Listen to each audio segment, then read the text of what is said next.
எதுக்குடா பிதாமகன் உட்காந்துருக்க? ஒரு பொண்ணை 2 வருஷமா லவ் பண்ணேன் மச்சான். நானும் அவளும் இந்த பார்க்கில் தானே எப்பவுமே மீட் பண்ணுவோம்.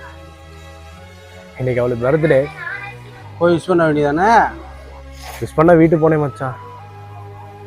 ரேஷன் வாங்கி தர சொன்னா, நானும் வாங்கி கொடுத்தேன். இப்போ ரீசனே இல்லாமல் விட்டுட்டு போயிட்டான் மச்சான். விட்டு போயிட்டாளா? விட்டு போயிட்டான்னு சாவு போறியா நீ?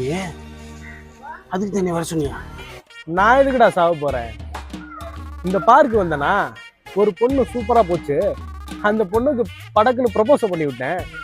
இருடி எங்க அப்பாவை கூப்பிட்டாருன்னு சொன்னா, நான் மட்டும் அடி வாங்க முடியாது மச்சான். அதான் உன்னை வர சொன்னேன்.